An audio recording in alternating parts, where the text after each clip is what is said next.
ABC reports vote observers were sent home at 10:30. Anti-Trump lunatics and fact checkers report nobody was sent home. Oh, okay. So the Georgia video we showed on Friday was taken at State Farm Arena in Georgia. The video we showed on Friday, we'll show a little bit of it again within this news coverage of it, appears to show what it showed. The authenticity of the video is not in question. There's a video camera of observers not being in the room who are supposedly counting the vote, watching the vote counting in State Farm. None of these facts are in dispute, okay? The observers leave.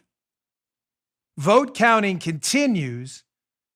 And cases full of ballots, whether they were suitcases or official ballot cases, to me, that's irrelevant. Say they were official ballot, I don't really care. They are wheeled out from under a table and processed without the observers present. That video stunned everyone Friday. The show went bonkers. Watch Friday's show if you missed it. Got 243,000 views on Rumble alone. Everybody panicked, Joe. How do I know? How do I always know we're over the target with the media hacks and the leftists? I always know by their response to something like the video. Right after I got off the air, the fact checkers, which are really opinion checkers, jumped in and said, video has been totally debunked. Here's a news clip from a Georgia station down in Georgia, of local officials attempting to debunk the video. And hilariously, I call this the worst debunking ever. Hilariously confirming everything in the video, acknowledging that a call did come in to the election official at the scene. That's one. Acknowledging, number two, that ballots will pull from under the table. They don't dispute that at all in the video. That's number two. That's the deuce. And acknowledging, number three, that there were no observers. But Joe, don't worry. It's been totally debunked. Don't worry about it. Check this out. This is it. This is the debunking. This is hilarious. Check it out. You can see that table being brought into the room at 8:22 a.m. Nothing underneath, no hidden suitcases. Then we can see at 10 p.m. with the room full of people, including official monitors and the media, as ballots that have been opened but not counted are placed in the boxes, sealed up, and stored under the table. The reason? Employees thought they were done for the night. They were planning on going home. Yes. As you can tell by the fact that they're sealing everything up and preparing to leave. Here's where there was confusion. Media and observers left as employees packed up. But this phone call changed that. Fulton's election director called the supervisor here to say, keep working, keep counting. After the Secretary of State's office called him to say you shouldn't stop this early. That's when employees pulled these containers of ballots back out, the so-called smoking gun video, and went back to work. These are the same ballots official monitors watched them put away. No magical appearing ballots. These are ballots that were processed in front of the monitors, put in the boxes in front of the monitors, and placed there in front of the monitors. So what about that gap? Well, this is what happened during the roughly an hour before an official state observer returned. Employees scanned ballots. Yeah, these are just typical everyday election workers who are just doing their jobs. I mean, it's not like this is an Ocean's 11 level scheme that was put together in the middle of the night. Now, there was about an hour there before the state official monitor got back. But if you watch that video, you see what they're doing. They're scanning those ballots. The state election lead investigator looked at all that video, hours of it, says she sees no evidence whatsoever of any wrongdoing. I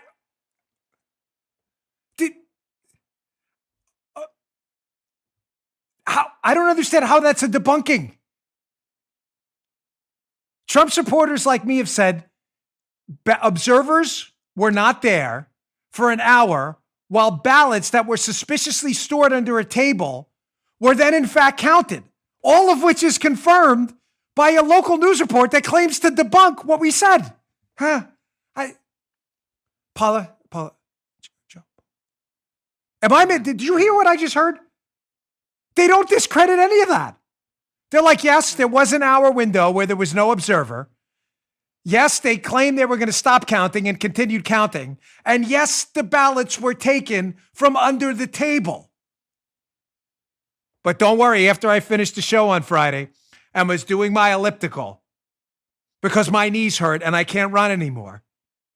Don't worry. Somebody said at Lead Stories, which is a total joke of a website. I think it was Alan Duke and Haley something. They said it's been entirely debunked. So let's stick to the facts here, because obviously we can't rely on leftist fact checkers like lead stories to do any actual work here outside of opinions. Am I suggesting to you that that was fraudulent vote counting? I can't, because I don't have that evidence. Am I suggesting to you I do have evidence that observers left, there was suspicious activity around a pipe burst where there was no pipe burst, that counting continued when they said counting was going to stop, and that ballots were pulled from a suspicious location underneath the table? All of those are facts. Now, proving to you again, because I know there are liberals that listen to this show who have blockheads and titanium-coated skulls, facts, boom, bounce right off like Captain America's vibranium shield. Here's an actual court filing. Hat tip Yossi Gestetner and Mike Cernovich, by the way, who did some good homework on this. Here's an actual court filing where the Secretary of State Raffensperger's office admits there were basically no monitors there. He says observers and media were not asked to leave. They simply left on their own. Oh, so they weren't there. They're not there, okay? They left on their own when they saw one group of workers whose job was only to open the envelopes and who had completed the task also leave. So it's clear the workers, keep this up for me, Paul. It's clear the workers, the observers watching the vote count, folks, see these other election workers leave. They think they're done counting and they leave. So the Secretary of State agrees there was no observer there.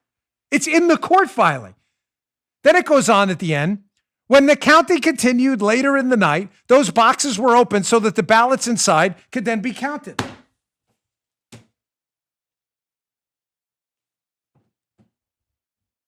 What's debunked? That's a sworn court filing where the Georgia Secretary of State's office admits observers left and votes were counted from under the table. What's that? How is that debunked? What am I missing something? Listen, my brain might not be as quick the last 2 weeks as it was a few weeks ago, but I'm still doing okay. I'm still doing okay. The espresso works. The 3 cups.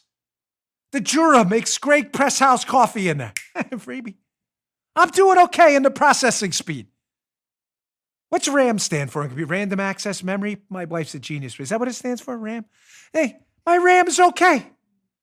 We're doing all right. The court filing admits it.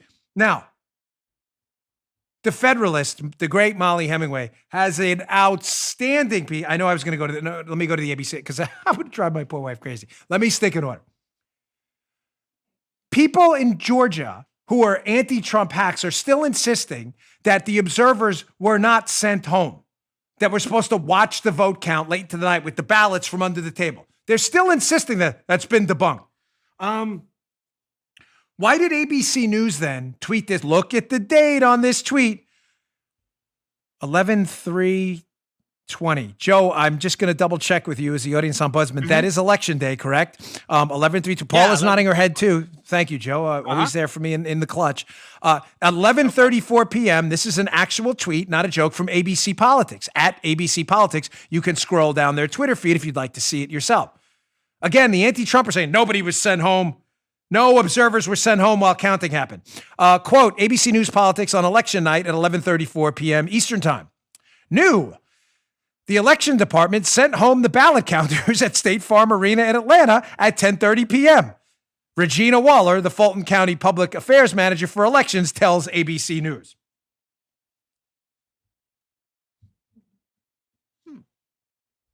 Now, Joe, I know you're not super active on social media like I am, although he does his thing.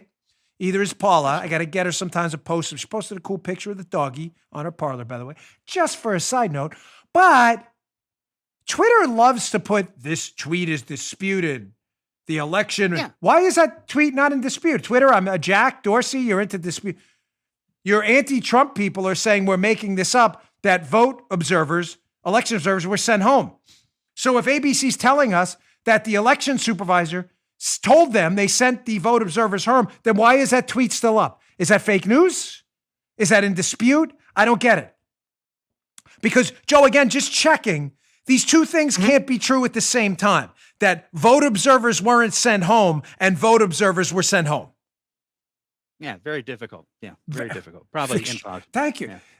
Joe's got, I mean, seriously, Stephen Hawking levels of genius. It's very difficult to make cricket dog activities, if you know what I mean. It doesn't work. The equipment doesn't connect.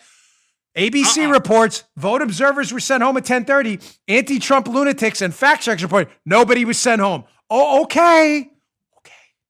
You just heard Dan Bongino.